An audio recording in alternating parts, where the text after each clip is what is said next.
Welcome to Inside Judicial Watch. I'm your host, Jerry Dunleavy. Inside Judicial Watch is a series that we do here at Judicial Watch where we try to go in depth with the investigators and the attorneys, the experts here at Judicial Watch, talking about the incredible work that we do here. I'm honored today to have with me Michael Bekesha, an attorney here with Judicial Watch, who has been an attorney here for 8 years now, who's done some incredible work here. So thank you very much for being with me, Michael. Thanks for having me. No problem.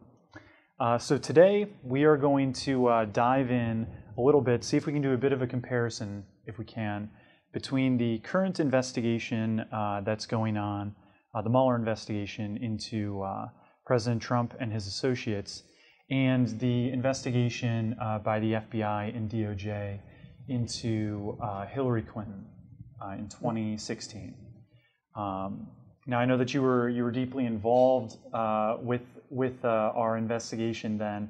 To bring people up to speed with something that's just in the news at the moment, Peter Strzok, who apparently had been working, who is an FBI agent who'd been working for the Mueller investigation, had been let go because of reportedly anti-Trump texts that he'd been sharing or sending, some sort of anti-Trump sentiment. So I kind of wanted to see if I could get your thoughts on where things stand now with the Mueller investigation, and then perhaps we can launch into a discussion about your experience with the Clinton investigation last year. Sure. Thanks for having me. And, we can start off with Strock. How do you pronounce his last name? Strock. Strock. He was the guy in charge. Judicial Watch received records from the FBI. Every month we get a couple hundred pages of records about the FBI investigation. Mm-hmm. On Friday last week, we received about another 130 pages of records, and these were letters between the FBI and other agencies asking those agencies to preserve records, preserve emails, find mm-hmm. emails, and turn them over eventually. And he signed every single one of those letters. Wow. So we're talking about someone that was heavily involved and someone that was biased and not impartial. And those are two things you don't want from investigators. Perception matters. It matters to what the public sees, but also it matters in the frame of mind of this individual when he was doing the investigating. You really want somebody investigating that hasn't made up their mind, that doesn't have, a player in the game. And based on the most recent reports, it sounded as though, he was pulling for one guy in the election, or Hillary Clinton in this case, not Donald Trump, and, maybe that affected his investigation. And that's what we're going to find out. Okay. And now, if reports are true that, of course, like you said, he was deeply involved in the Clinton investigation, if reports are true that he was also involved in perhaps the interview of Lieutenant General Mike Flynn, that his involvement in the Mueller probe, do you see those as a big deal? Is that a significant development if it's true? I think it'll depend on who else was involved in the questioning, how many different agents were in there, what attorneys were in there, to see how much that would really matter. But I think we do know that he was involved in a lot of the interviews with the Clinton folks, Clinton's close personal aide, Cheryl Mills and Huma Abedin, during the Clinton investigation. And so that really raises some questions about that investigation. And I do think that Judicial Watch has done an outstanding job of figuring out what happened during that investigation. Yeah. But the Justice Department needs to do so as well, and so does Congress.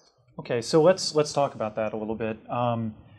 Give me a brief synopsis about why the Clinton email scandal mattered then, and why you think it still matters now. Sure. I mean, the easy answer is pay to play. Hillary Clinton, it appears, used a private email server because she did not want the State Department and the public to see that the Clinton Foundation and her husband were becoming rich off of her contacts and her being Secretary of State. And the best way to hide that was by moving all communications off-site, off-grid, somewhere else. Yeah.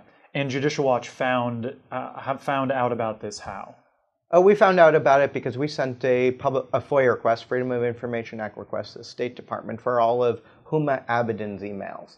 And what we learned is Hillary Clinton didn't return all those emails. She didn't want anybody to see. Mm-hmm. But, fortunately, Huma Abedin's attorneys had a little bit more respect for the rule of law, mm-hmm. and they returned some records that were surprising and damaging. And Judicial Watch made those public on a monthly basis. We had almost 20,000 emails or so that we produced, and we're going to get some more at the end of this year, emails that were located on Anthony Weiner's laptop. So the story continues. So the story continues. So at this point, we still are not at the end of this. We still haven't received all of the emails yet. We haven't received all of Huma Abedin's emails and Hillary Clinton's emails.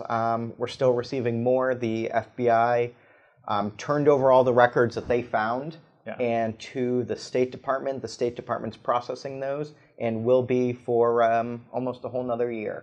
Wow. So there's still a lot more to learn. And then on top of that, every month, the Justice Department is providing us records about the investigation. Gotcha.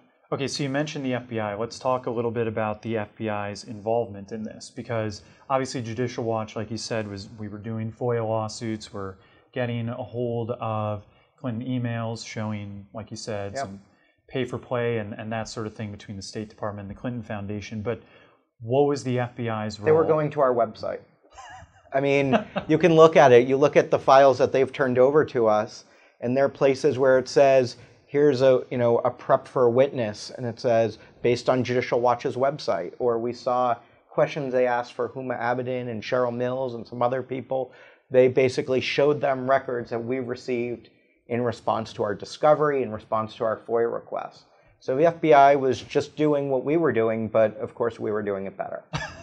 The FBI was just cribbing off of our notes, basically. They were. With all the power they have, they were relying on Judicial Watch to get information. And, that's just not me saying it. You can go look at their documents, and you can see it for yourself. Interesting. Wow. All right, so let's delve down a little bit into this. Let's talk about James Comey, who was then the FBI director. Can you walk me through a little bit about what his role was and sort of what his strategy, if there was one, for conducting the investigation? Yeah, it's really unclear exactly what his role was until the very end when he exonerated Secretary Clinton. He wasn't. It's my understanding from media reports and from his own testimony, he wasn't in any of the interviews. He wasn't leading the investigation day to day, so he was just overseeing the investigation in a very general sense. But even that had some problems. He's talked a lot to the media, primarily through congressional testimony, and he says he was very disturbed about that tarmac meeting. Okay. Between Loretta Lynch and Bill Clinton that occurred a few days before the investigation was over.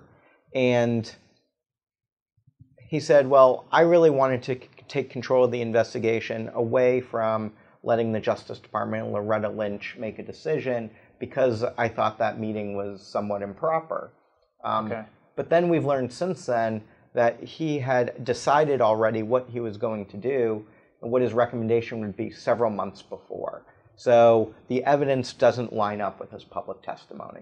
You're saying that the FBI had already come to some sort of conclusion already. I think that they'd already sort of written... Director Comey had already started drafting his exoneration statement before he interviewed Cheryl Mills, Huma Abedin, and Hillary Clinton, as well as others. So those are, by the way, pretty key people in the Hillary Clinton investigation, right? You would think that the principal, her chief of staff and her deputy chief of staff and her longest-serving aide would be important to the investigation.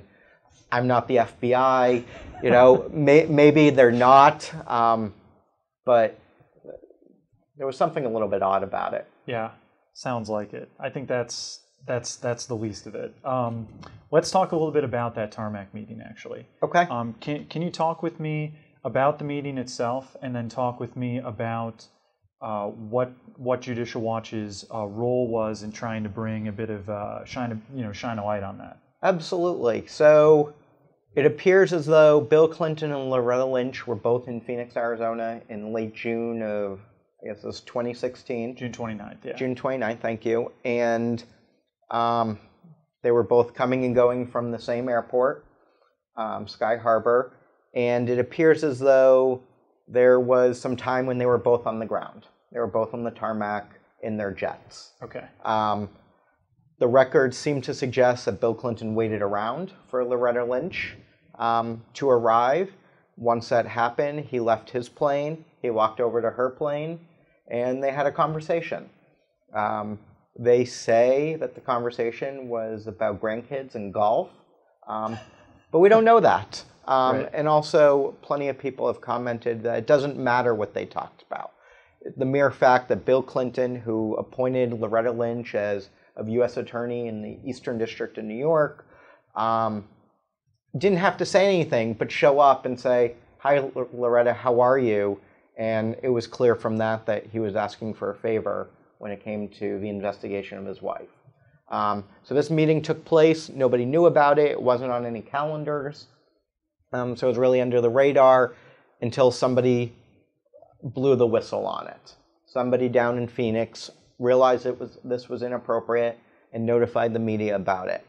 Judicial Watch, like we do most of the time, immediately sent a FOIA request, Freedom of Information Act request, both to the Justice Department and to the FBI, trying to figure out what happened and what records exist.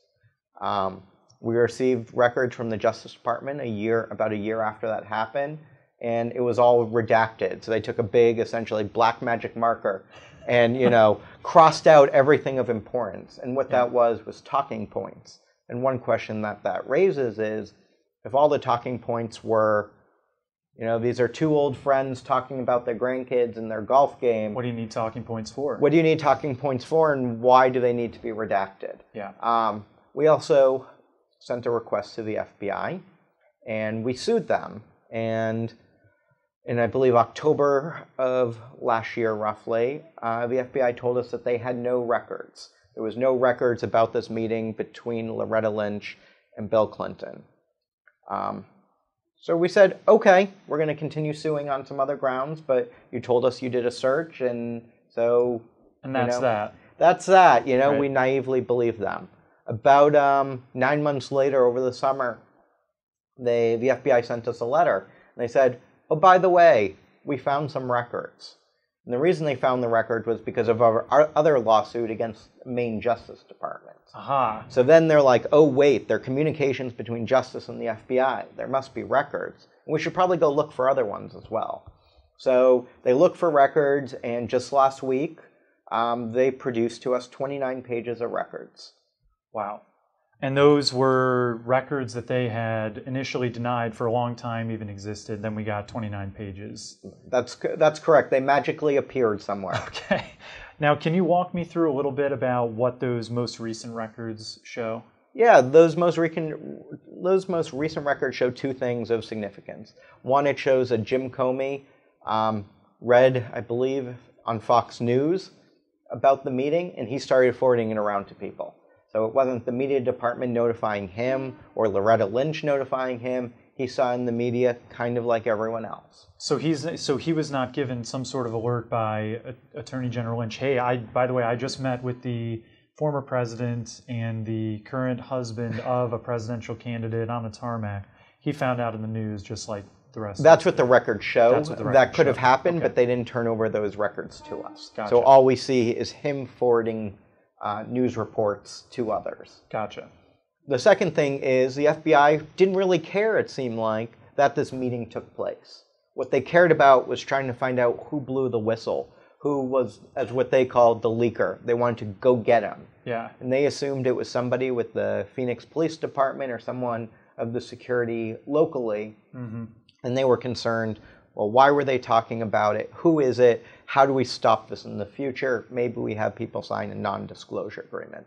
They didn't really seem to be too concerned about the meeting or even about the security risk that may have happened by somebody talking about how to highly sensitive individuals, how their planes and how their travel operates. Right. They cared about the person that blew the whistle, and they wanted to go get him. Wow. Okay. Let's talk a little bit about Comey then. Okay. Just a short period after that. Now, you mentioned that he had drafted this exoneration stuff a while before, and you said that he used this in his Senate testimony. He said that this tarmac meeting was a big impetus for him then moving forward with a final decision on what to do about Hillary Clinton. Let's talk about that decision that he made, if you can. Obviously, he made some sort of recommendation not to indict.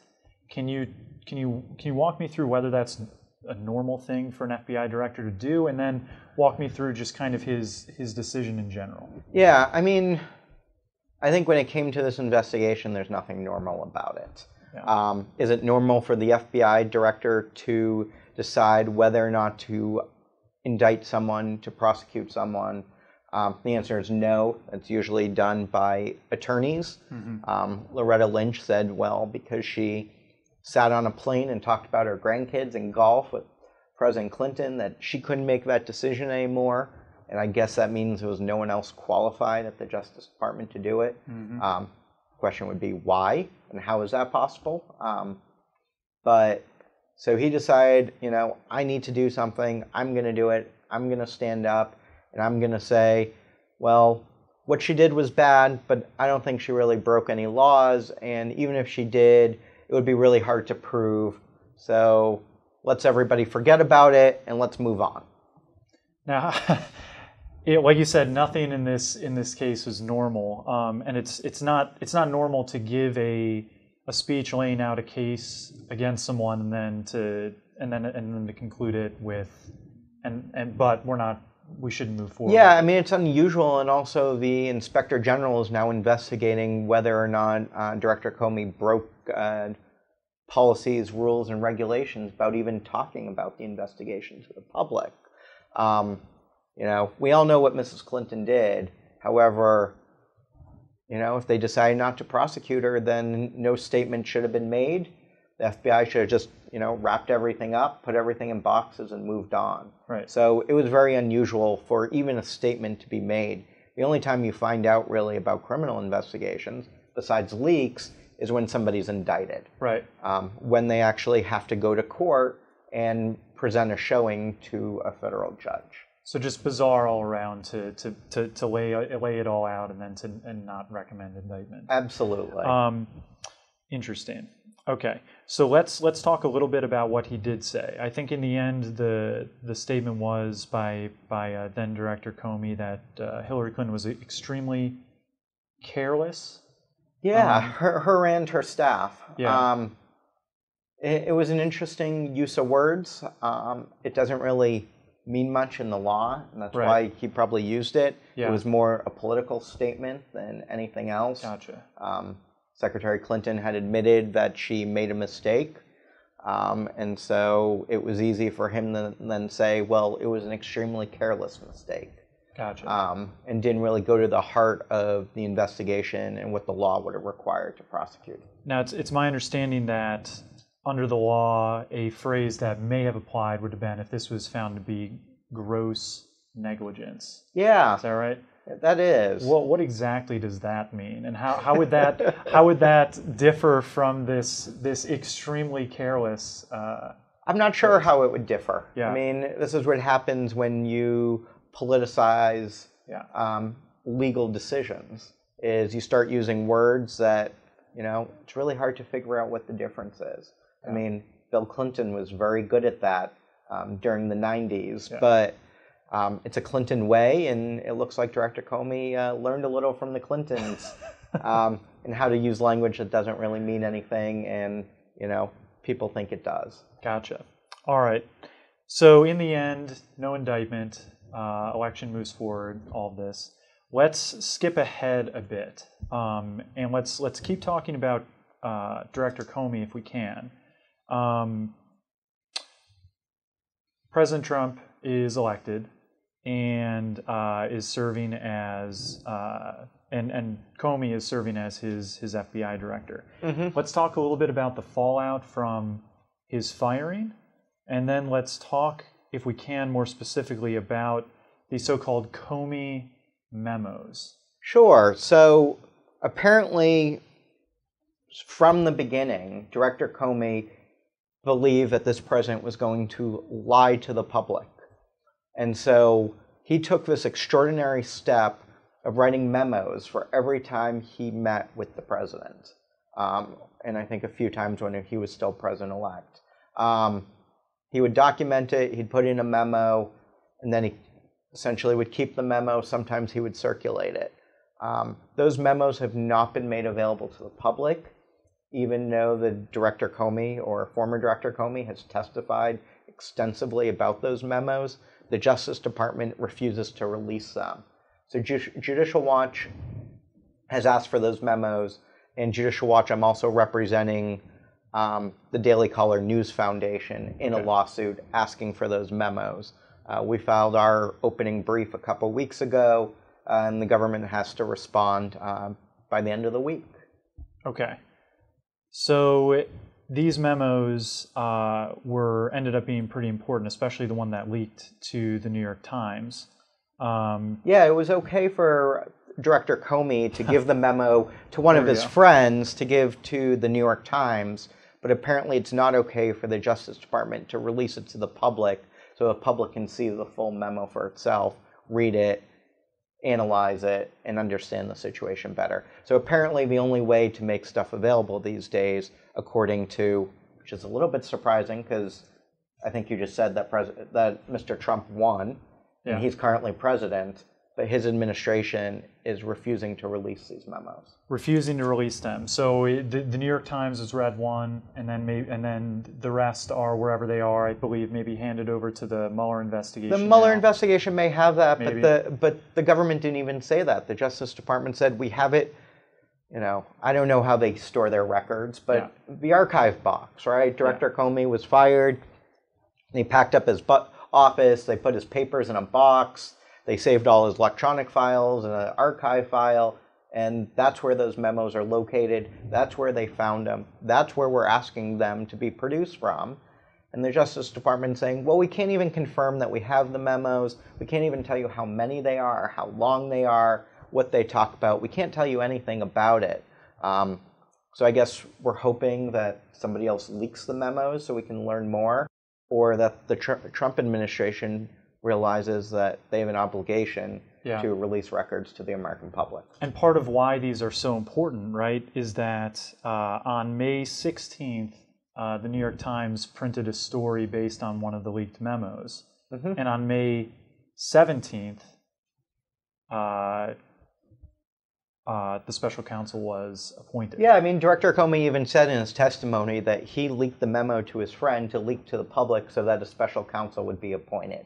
Oh, so he actually says the reason why I did this was to spark a special counsel investigation. Absolutely, and there's also questions about whether any of these memos, and that one in particular, is classified.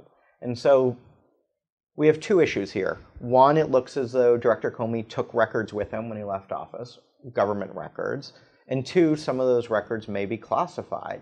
So what he did was no different from what Hillary Clinton did.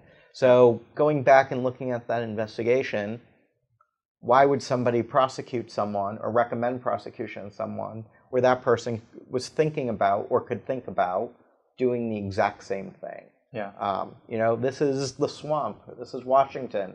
This is insider baseball. People do what they want, and they think they can get away with it. And, you know, that's a little bit of why Judicial Watch is here, is trying to hold all of these individuals accountable. So let's talk a little bit more about the politicization there and shift from Comey to Andrew McCabe. Now, less well known, but he's the deputy director of the FBI. He had been the acting director of the FBI for a time as well.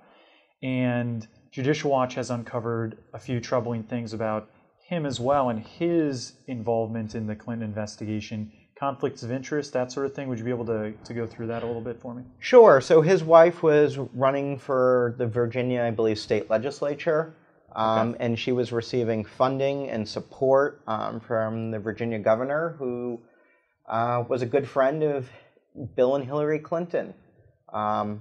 So, there seems to be a little bit of a conflict there.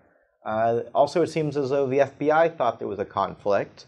So Andrew McCabe apparently did the right thing, and he recused himself from the Clinton investigation, I guess, 1 week before the election. He figured, oh, it's fine. I, helped on the investigation for a full year. A decision was made. I didn't think there was a conflict.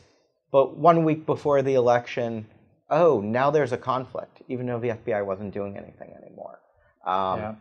It's very odd. But, Judicial Watch has several lawsuits, federal lawsuits, about different FOIA requests we have about Andrew McCabe. One of those revealed when he decided to recuse himself. We're also representing a former FBI agent that knows how the FBI keeps its records, knows that the FBI has records of text messages. And so he's looking for the text messages of Andrew McCabe to figure out who he was communicating with and when. Was he giving heads up to the Clinton campaign? Was he trying to steer the FBI away from particular people? These are all questions to ask. So I guess we really have, was it 3 senior FBI officials that had ties to the Clintons or had some partiality towards one of the candidates or the other. And, you look at it and you think, where was the independence? Where was a true, honest investigation and what was going on? So you're saying, we've got James Comey coming to a decision months before. We've got, and then eventually doing something similar to what Hillary Clinton did. Strzok, Peter Strzok, some sort of anti-Trump sentiment and that sort of thing, but still being involved.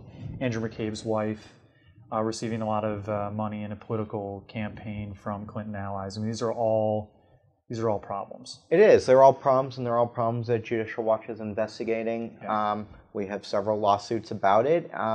We keep getting records, and so I'm hopeful that at the end of this process, whether it's a few months or a few years from now, that Judicial Watch will have the entire picture. We'll have all these records, and we can really explain to the American public about this investigation and what happened, and really what didn't happen.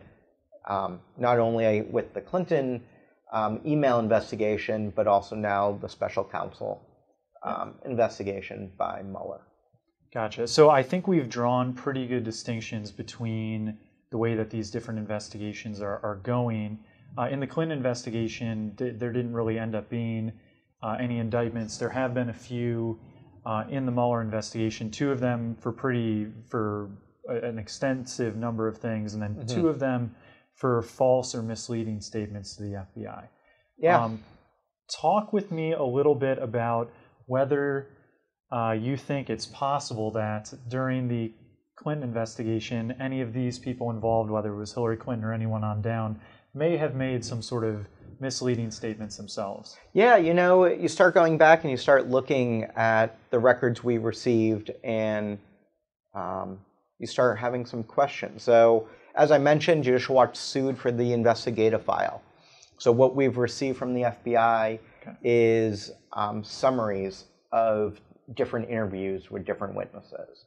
So we've received, of course, we've made all this public on our website, the summaries of interviews with Huma Abedin and with Cheryl Mills. We also received, in the course of our litigation, a lot of our litigation, emails between these individuals. So, for example, both Cheryl Mills and Huma Abedin appears to have told the FBI, based on summaries the FBI has provided us, that they didn't know anything about the email server that was in the basement in the Clintons' New York home. That they didn't know about the server until years later when we had media reports of it after the New York Times story. But we also have received emails where the 2 of them were talking about a server. So the question is, how does that make sense? Right. Now, there, I believe, have been media reports that different Clinton campaign individuals and Clinton staff received immunity. I'm not sure if those two individuals received immunity, but it seems to suggest that they may have not told the whole truth to the FBI. Yeah. And I'm not sure why the FBI didn't confront these individuals with these emails, because again, the FBI didn't have to do any work on their own. They could have just went to our website. Yeah. The emails were up there on our website to be seen, and they could have just asked questions about it. But it does beg the question, is there a different standard? Or was there a different standard between the Clinton investigation and the Mueller investigation about trying to force individuals to provide more information? You have two plea deals about individuals that misled the FBI. It's always a bad idea to lie to the FBI, especially when there's a paper trail and you can be caught. Yep. But why didn't that happen elsewhere? Why didn't that happen with individuals that testified or answered questions with the FBI in the Clinton investigation? Had we had a special counsel for that investigation, would things have turned out differently? Yeah. So you're saying whether botched or biased, there seems to be a distinction between the way that these investigations were run. You know, that's what it looks like based on reporting these days. Gotcha.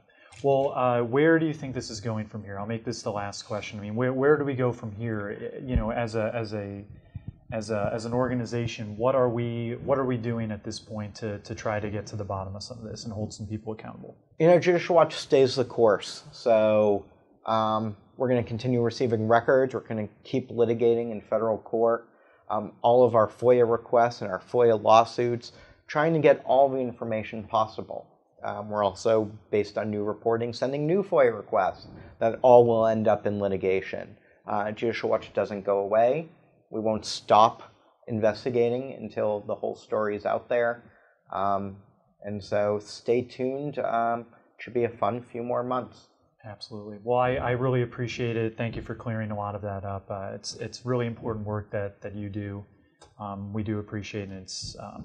It's been a pleasure having you. So great. Thank you. So thank you very much for joining us for this episode of Inside Judicial Watch. Make sure to follow all of the great work that Michael and all of our attorneys and investigators are doing by visiting our website, judicialwatch.org, following us on Facebook, on Twitter, on Instagram, and on YouTube. Until next time, I'm Jerry Dunleavy for Inside Judicial Watch. Thanks for joining us.